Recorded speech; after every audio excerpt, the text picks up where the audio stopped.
We're going to fix our borders. We're going to fix everything about our country. And we made history for a reason tonight. Hey y'all, and welcome back to my little old YouTube channel. And child, it's a mess out here in these undocumented streets. It's officially been over 1 week since the American people have voted for their next commander-in-chief, President Donald Trump, and the people panicking. Now keep in mind, I have no emotional ties to either party. I am not team red, I am not team blue. I'm purple. In my last video, I expressed how this election created a divide within the Black church, and now we are seeing a divide elsewhere. Now, there has been a lot of mixed feelings within the Hispanic and Latino community. Some feel as if they have been betrayed by their own people, and others feel like, well, I got my paper, so to hell with the rest of you amigos. How can you support Donald Trump? I will tell him that the man loves this country.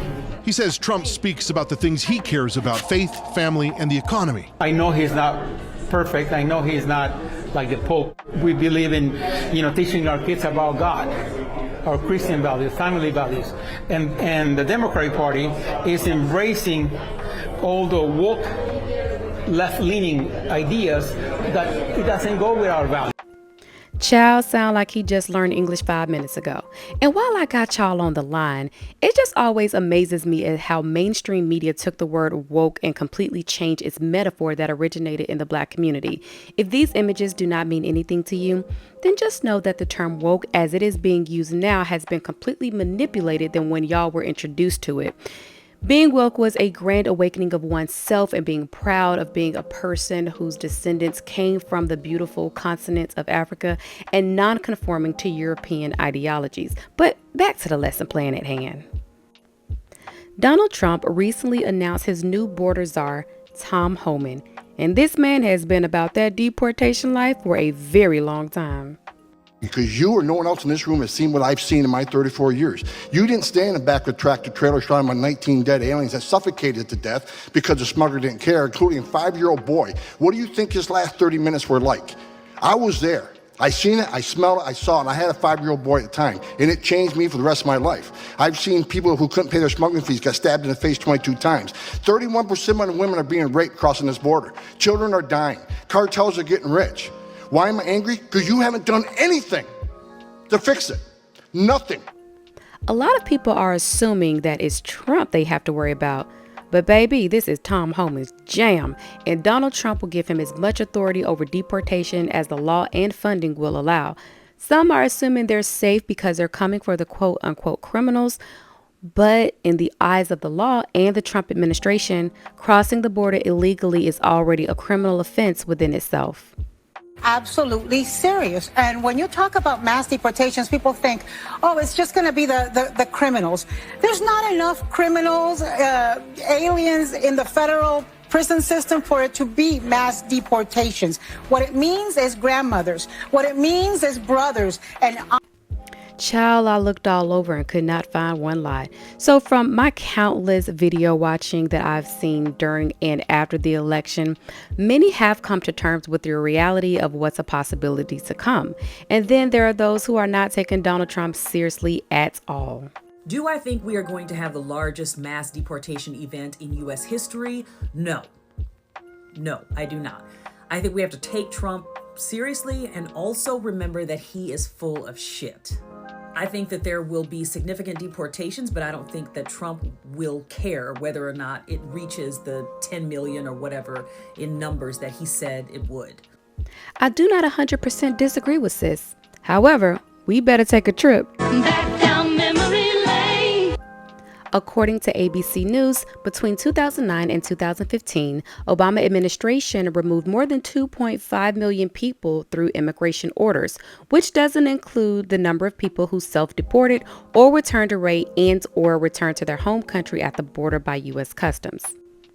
The article goes on to say, in fiscal year 2015, 91% of people removed from inside the U.S. were previously convicted of a crime, but I didn't see the stats for the other years.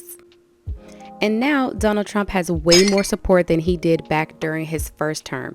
And if you think for 2 seconds that Donald Trump is going to leave that White House with Obama having more deportations on the books than him, you might want to retract that thought. I saw today numerous governors from sanctuary states saying they're going to step in the way. They better get the hell out of the way. Either you help us or get the hell out of the way, because ICE is going to do their job. We're going to take the handcuffs off ICE that the Biden administration put on them and let ICE what they do best. And let me say this. Back to the viewer, Joe Biden. They promised, this administration promised, they're going to concentrate on the criminal aliens. That was a priority. Secretary Mayorkas said that. I looked at the stats today.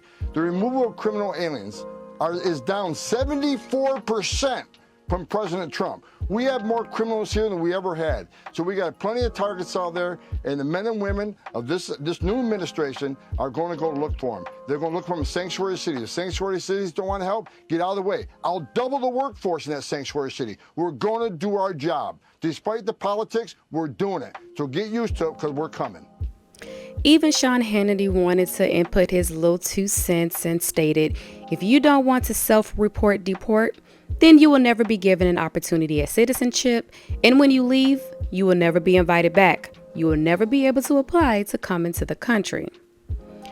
Now, whether you feel this is disheartening or not, you gotta give the man some credit for a great idea. Once again, I'm a person who can give an unbiased credit. The Trump administration has also vowed to use military if necessary. This could also cause a divide within our military, as some would not like the idea of having to deport families of people who look just like them. And while there may be others that are just like, hey, well, this is why I wear this uniform, to keep this country safe. And if this is what must be done, then so be it. A van of migrants chanting, "We are not criminals," is rushing to make it to the U.S.-Mexico border before the Trump administration is sworn in. If you've been using your context clues, by now you should figure out that I really don't care what side you're on. Republican, Democrat, red meat, Blue's Clues, or blue cheese, child. As an American, this should be really concerning. America used to be a country where she was highly respected. She may not have always been liked, but respected. And the fact that foreigners feel so confident to display blatant entitlement is absolutely bizarre. And I can't understand what message this could possibly be sending to countries who hate America. What exactly is stopping a terrorist organization with financial means and intelligence from doing the exact same thing within a 2.5-month time frame? At this point, it's pretty much easy work.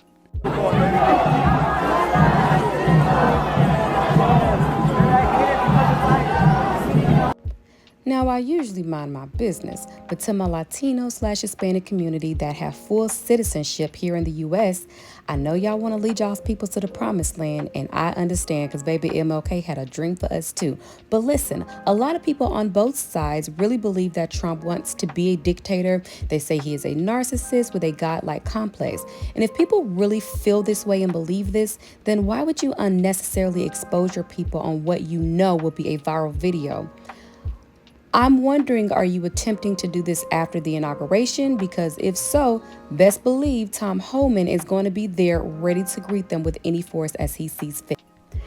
In my opinion, I believe that this was the reasoning behind the suggestion of giving the police immunity. It would be financially logical to bury bodies versus transporting them on a bus or plane. I know it sounds extreme, but if you don't think the administration has already thought about this, then you're already behind the perspective of a very harsh reality. When they are asked about their plans of mass deportation and they are very vague in some areas, it is not because they don't know what they're doing or what their plans are. It's because they are trying not to show their hands to the public just yet. When asked why the police officer who shot and killed Sonia Massey, a Black Illinois woman who first called the police to her home to report a suspected prowler, should get immunity from prosecution, Trump said, well, he might not. He continued, it depends. It depends on what happens. I'm talking about people that are much different cases than that. In this particular case, I saw something that didn't look good to me. I didn't like it. I didn't like it at all. And this is the type of vague answer I'm referring to. They know exactly who they will let walk if granted the police immunity. Well, y'all, that's my shift. Time for me to clock on out. Make sure you turn off the lights and hit that like button on the way out. And don't forget to lean on that subscribe button. Once again, thank you for watching and listening to my commentary regarding my opinions that absolutely nobody asked me for.